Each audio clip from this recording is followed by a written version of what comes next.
الشيطان الرجيم. بسم الله الرحمن الرحيم. لا يؤاخذكم الله باللغو في أيمانكم ولكن يؤاخذكم بما عقدتم الأيمان فكفارته إطعام 10 مساكين من أوسط ما تطعمون أهليكم أو كسوتهم أو تحرير رقبة فمن لم يجد فصيام 3 أيام ذلك كفارة أيمانكم إذا حلفتم واحفظوا أيمانكم كذلك يبين الله لكم آياته لعلكم تشكرون. ومپارا سورة المائدہ 89 نمبر آیت تے اوگد آیت تے دے آیت کی ضروری مسئلہ ذکر کی دے مسئلے اکثر ملگری بیا تپوسم کئی نزان وربان خپویا کئی. دی آیت کی اللہ رب العالمین دا قسم متعلق مسائل بیانی کہ معاشرہ کی چی و سڑے قسم خوری داغ متعلق احکام و مسائل بکی ذکر کی پا سورة البقرہ 225 نمبر آیت کی ہم دا قسم متعلق مسئلہ ذکر شوی دا علتم دا مسئلہ تیرا شوی دا دل تے بیا راوڑا نو د دې خپل مقصد دی ځکه الله دلته مسله د قسم ذکر کوي. د دې مقصد دپاره راوړه چې بیګا موږ درس کې ویلو چې بعضې صحابهو په ځان باندې حلال شیزونه څه کړي حرام کړي وو. نو کله چې هغوی دا حلال شیزونه په ځان حرام کړي وو نو هغوی ورسره قسمونه هم خوړلي وو. لکه ویل به چې قسم په الله نن نه بعد به موږ غوښه نه خورو، قسم په الله نن نه بعد به موږ ودونه نه کوو، قسم په الله زه به ټوله شپه ایښیم وده کېږم به نه، قسم په الله زه به ټول عمر روجې نیسم ماتون به نه. نو هغه خو هغه آیت الله رب العالمین نازل کو چې لا تحرموا طیبات ما احل الله لکم، چې تاسو حلال شیزونه به په ځان نه حراموئ. نو دغه خبره خو صحابه ومنله، خو بیا راله رسول الله صلی الله علیه وسلم ته وی چې ټیک ده خو موږ چې قسمونه کړي اوس به څه کوو، موږ خو د غیر خبرې سره قسم کړی نو د قسم مسله راته بیان کا. نو الله رب العالمین دا آیاتونه بیا څه کړو نازل کړو. نو ځکه په تحلیل او په تحریم مسلې پسې مسله د قسم و ذکر کیږي. ورسېدې په مقصد باندې دا د دې آیت د دې بل سره ربط او مناسبت شو.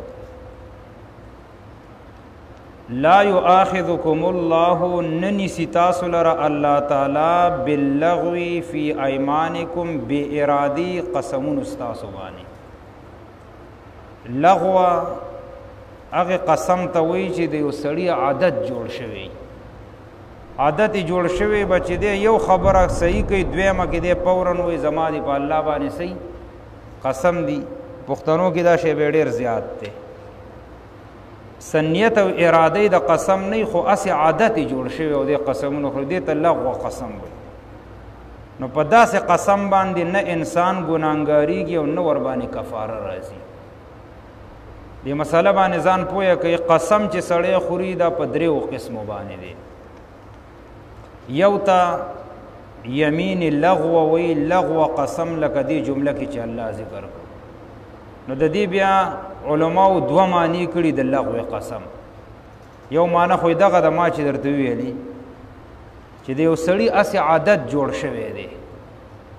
عادت جوړ شوی بس دی چې کلم خبره کې دی وي قسم په الله دا کار داسې دی دی د خپل عادت نه مجبوره دی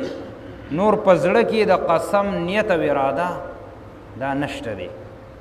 دې ته وایي لغو قسم نو په دې باندې انسان ګناهګاریږي هم نه او کفاره هم ورباندې نه راځي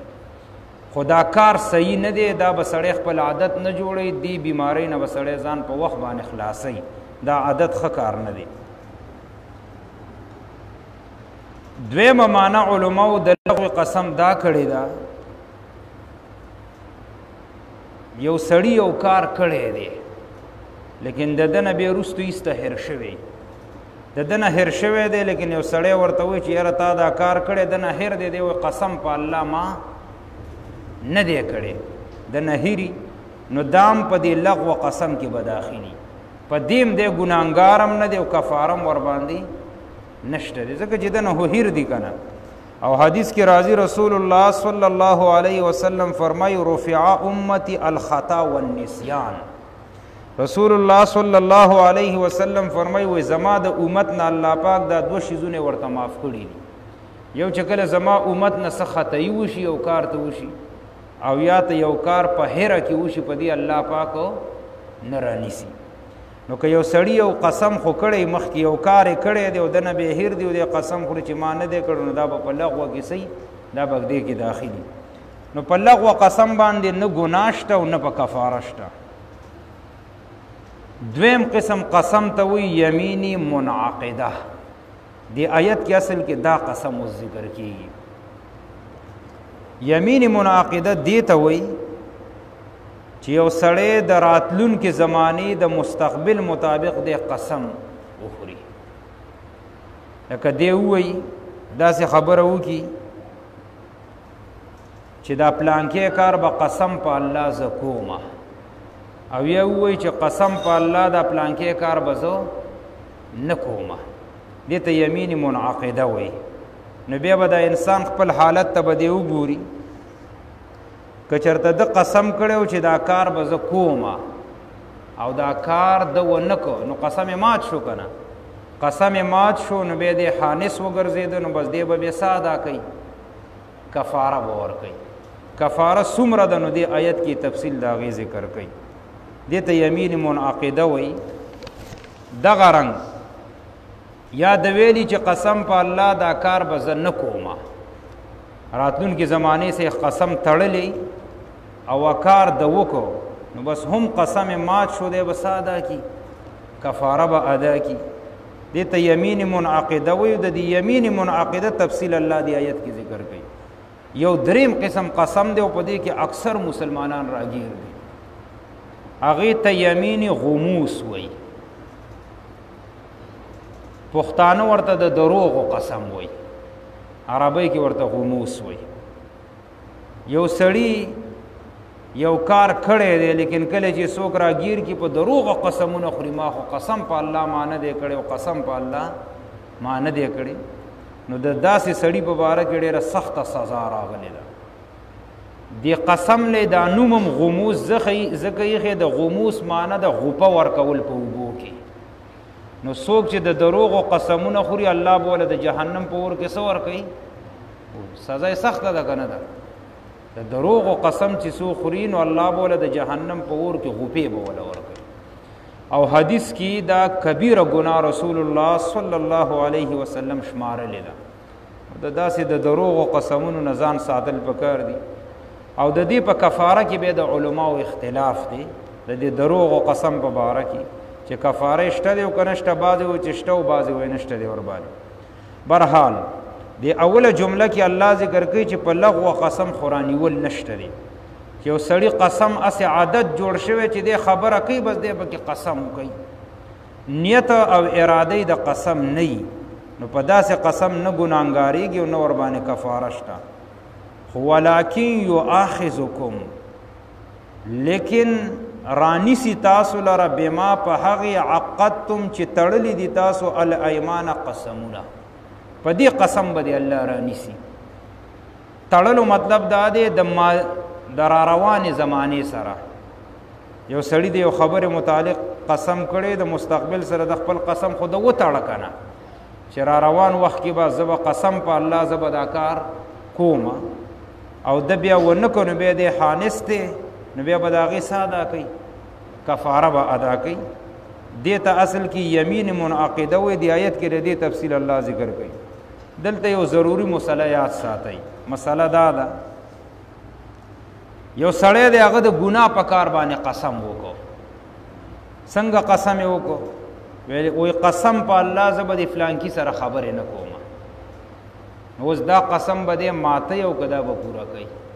نو دا قسم ماتول په ده باندې واجب دی چې دی به فوراً ماتوي ځکه کار جایز دی که ناجایز دی مسلمان سره خبرې نه کول دا خو ګناه ده که نه د ګناه په کار کې که چا قسم وکړه دا به فوراً ماتوي او بیا ورباندې کفاره لازم ده کفاره به څه کوي هغه به ادا کوي نو د ګناه په کار کې به سړی قسم نه خوري چې د ګناه کار په ځان باندې لازم وي دغه رنګ یو سړی د نیکۍ په کار باندې قسم وکړو نیکی چې سړی کوي نو قسم ته خو پکې ضرورت نشته خو برحال ده په وکړو داسې ویلې چې قسم په الله زه به صدقه ورکوم نو د دې پوره کول هم دا قسم به دی بیا سر ته رسوي د دې پوره کول په ده باندې څه دي لازم دی ورباندې دا صدقه به دی بیا خامخا به دی ورکوي که چېرته دا قسم د پوره نه کو په نیکۍ باندې چې کم کړی او ماتې کو نو د دې سره سره ګناهګار هم دی د الله نه به استغفار او توبه هم غواړي او کفاره ورباندې هم لازم د هغه به هم ادا کوي دغه رنګ یو سړی په یو جایز کار کې قسم وخوړو مثال په طور ویلې چې قسم په الله زه به نن مازدیګر بازار ته ځمه په دا خبرې وکړه نو دې کې ده ته اختیار دی که دی بازار ته ځي او که بازار ته نه ځي خو که بازار ته لاړې خو قسم خو پوره شو که نه که بازار ته لا نړې نو بس قسم یې مات کو څه به ادا کي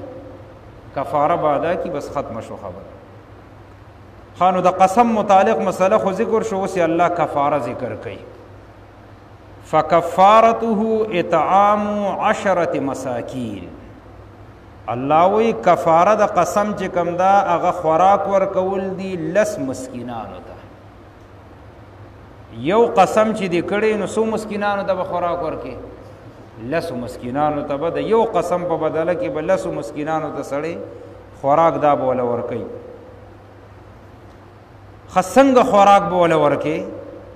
نو الله فرمایي من اوسط ما تطعمون اهلیکم من اوسطی د هغې درمیانه نه ما تطعمونه چې خوروئ تاسو اهلیکم په کور والا خپلو باندې هر سړی چې خوراک سکاک کوي د هغه ښځه او د هغه بچي کوي نو هر سړی د خپل مناسب سره کوي که نه کله چې مهنګایي ډېره نه حالات ښه نو خلک چرګان خوري وریجې خوري غوښې خوري او چې مهنګایي راشي نو بیا دال ساک پیتي ته خبره پاتې شي نو دغه رنګ د قسم کفاره م الله ذکر کړه خپل حالت ته به وګوري نه به ډېر اعلی شی ورکې په کفاره کې او نه به ډېر ادنا ښکته ورکې بس سم خوراک چې په خپله کې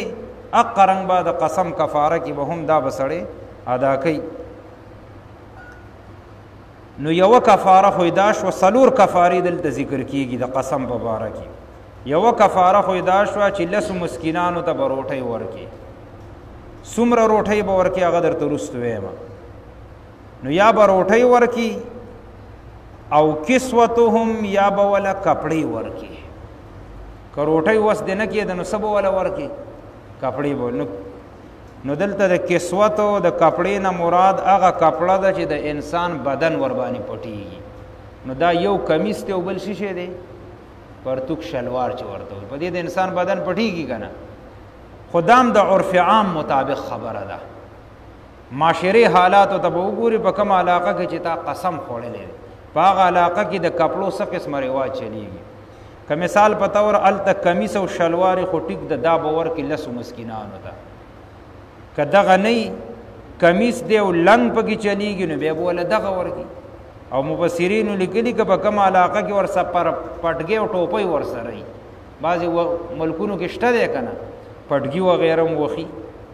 نو هلته به ورسره بیا پټګۍ او ټوپۍ به هم ورسره ورکړي دې ته اصل کې کسوت دې ته وایي دا جامې به سړی ورکوي درېیمه ذکر کوي او تحریر رقبه د قسم دریمه کفاره دا د یا به غلام آزاد کی دا څو شوي دا درې شوي بیا دا یاد ساتئ دا او لفظ چې راوړی دی دا د تخییر دپاره دی یعنی په دې درې واڼو کې تا ته اختیار دی چې کم یو ته ادا کولی شي درې واڼه لازم نه دي یا خو به دس چلو کې قسم دې کړی دی او مات دې کو خانش شوي نو لسو مسکینانو ته به روټۍ ورکړي یا به دس چلو کې لسو مسکینانو ته به جوړې کپړې به وله والي او که دام نه نو بیا به یو غلام وینځه به آزاده کړي خو د دې وینځې او د غلام سره ګورې دا شرط دی چې هغه به مؤمنه مسلمان کافر به نه حدیث کې راځي مسلم شریف کې روایت دی رسول الله صلی الله علیه وسلم له سړی رالی ویلې د الله رسوله ما په ځان باندې غلام وینځه آزادول لازم کړي دي نو ځان سره یو وینځه راوسته حدیث کې راځي د رنګ نه تکه توره وه نبی علیہ الصلوۃ والسلام هغه وینځې نه تپوس وکړ ویلې این الله این الله الله کم ځای دی الله کم ځای دی هغه وینځه ورته وایي داسې دا ګوتې داسې اسمان ته پورته کړه ویلې الله بره دی په عرش د پاسه دی بیا ورته وایي چې زه څوک یم وایي ته د الله حق رسول موږ ته رالیږلی نبی علیہ الصلوۃ والسلام ورته زه اوس دا آزاده که دا مؤمنه وینځه ده نو وینځه یا غلام چې آزادې نو هغه به مؤمني یا به مؤمنه کافر دا به نه دا ورسره شرط دی خاک دا روټۍ به سړی څومره ورکوي مسکینانو ته 10 مسکینان خو دي خو څومره به ورکوي نو علی رضی الله تعالی عنہ قول پکې دا د قرآن خو د هغې مقدار نه دی ذکر کړی او وایي چې 2 ټیمه به ورکي سار او ماښام یو مسکین ته یو مسکین به دومره حصه رسیږي نو دا په دې طریقه هم سړی کولی شي چې 10 مسکینان سړی څه کي راجمع کړي که نه او بس روټۍ وغیره ولا دومره روټۍ ولا تیاره کړه چې 2 ټیمې هغوی وخوري دا 10 کسان بس دا ولا کافي ده که سړی د نقد په صورت کې ولا ورکوي چې یاره روټۍ نه و به زه وله پیسې وغیره ورکوم د هغې طریقه بیا دا دی چې هغه بیا د غنمو نه نیم سا ده نو د نیم سا نه تقریبا 2 کیلو جوړیږي نو د دې حساب به بیا ولګي چې کومې نقدې پیسې دغه به وله بیا ورکړي د 2 کیلو په مقدار دا یو مسکین نه به دا ورکړي نو دغه حساب سه به 10 ته بیا سړی دغه وغیره دا ورته دی نو دواړه جایز دي که دغه روټۍ په خورې سار او ماښام او که نقدو حساب که سره سړی وله ورکوي دا خو الله رب العالمین دې ځای پورې ذکر کړل چې مالداره سړی دی هغه قسم کړی دی او قسم مات کنو به دې 3 کفارو کې چې کومه مرضي هغه دې ورکړي اوس یو سړی دی هغه قسمونه هم ډېر کوي او غریب دی درک هم نه لګي نو کفاره خو لازم ده که نه نو الله رب العالمین اوس د غریب حالت ذکر کوي وایي فمن لم یجد هغه څوک چې نه مومي یعنی د هغه وس او طاقت په دې 3 کفارو کې د یوې هم نشته دی ځان نه غریب د ولږي مري نو 10 مسکینانو لی د کوم ځای نه ورکړي دغه رنګ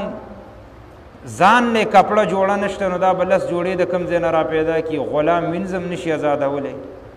نو الله وایي د غریب دپاره کفاره دا ده چې فصیام 3 ایام څو ورځې روژې به نیسي 3 ورځې روژې اکثر خلک ورې کې خطا کیږي بعضې مولیان هم خطا شي و یاره جی ما قسم کړی دی څه چلو کوم نو مولا صاحب ورته وایي یا 10 مسکینانو له روټۍ ورکړه که دا نشي 10 جوړې وله واله زه غلامان خو نن سبا نشته که او که دا نشي نو بس 3 روجي ونیسه د قسم کفاره به دې څه شي نه قسم کفاره دا 3 روجي چې دي دا د غریب دپاره ده چې وسې کېږي نو هغه به دا بره کفاره ګورې ادا کوي 3 روجي الله وایي فمن لم یجد څوک چې دغه وس نه لري بیا به دې روجو ته راګرځي نو روجي دا د غریب سړي کار دی چې کله دی روټۍ او کپړې نشي ورکولی نو د دې وجې نه دی ته جدا مستقله ذکر کړه نو 3 روجي به نیسي بیا دې کې د علماو اختلاف دی چې دا 3 روجي لګاتار نیول دي که نه یوې نن ونیوله بلې 2 ورځې پس ونیوله او 3مې بله ورځ پس ونیوله او که نه لګاتار به نیسي برحال علماو پکې اختلاف دی خو صحیح غوره قول پکې دغه معلومیږي دا قرآن کریم چې کوم دی نو دا په 2 قرتو کې الله نازل کړی دی نو پدې کې د ابی ابن کعب رضی الله تعالی عنہ یو قرات د مفسرین را نقل کړي دي چاغي کې ور سره داسې الفاظ دي چې فصيام ثلاثه ایام متتابعات چې دا درې روزي بنيسي خو لګاتار بنيسي نو غوړه قول بګدا دي چې دا درې روزي سړې نيسي نو څنګه ونيسي لګاتار ونيسي دا به افضل او غوړه خبره ده اوس الله رب العالمین ذکر کوي ذالک کفاره ایمانکم دا کفاره دا مزید تاکید ذکر کوي وي دغه کفاره دا کوم چې ذکر شو ایمانکم د قسمونو تاسو د اذا حلفتم کله چې تاسو قسمونه وکي ګوره دا یا ساتي چې یو سړی قسم وکړو سمدس په د کفاره نه ده لازمه کفاره ال راضی چې د څه چلو کو قسم مات ک کنه چې قسم وکاسي په قسم کفاره نه راځي چې کله قسم مات کنو بیا په دې باندې کفاره بور باندې بیا لازمه به دا خبر اور سیاست ساتي دا باز خلک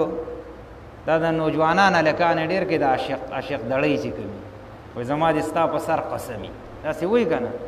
وای قسم دې چې زما د استا په سر قسمی چې هم تاسو خبرې کوم بل چې اثر نه کوم د انسان په سر باندې قسم خوړل دي ته شرک ویلې شوی نبی علیہ الصلوۃ والسلام وای تاسو چې قسم کوي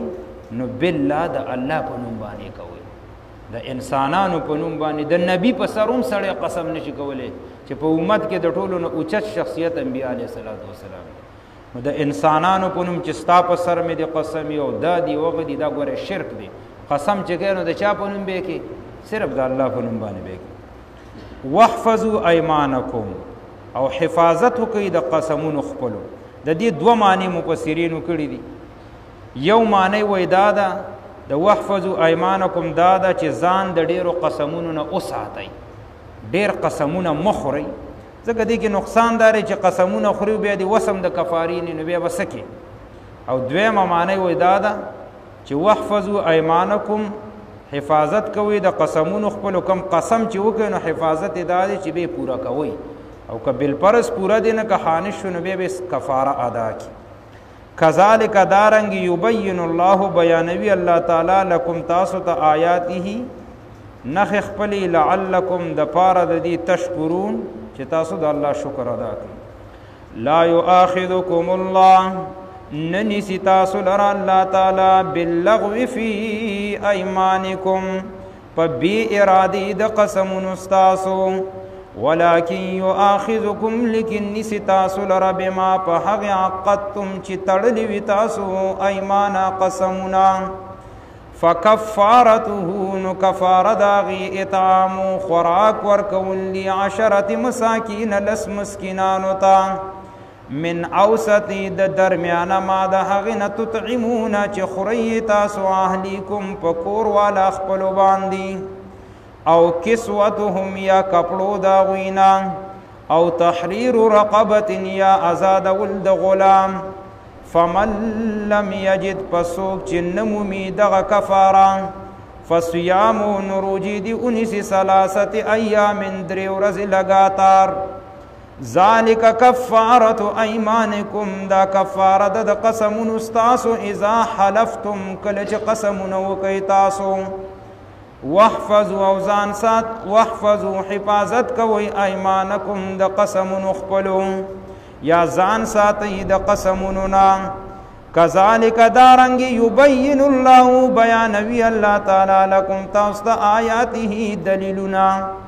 لعلکم د پاره د تشکرون چې تاسو د الله شکر ادا کړئ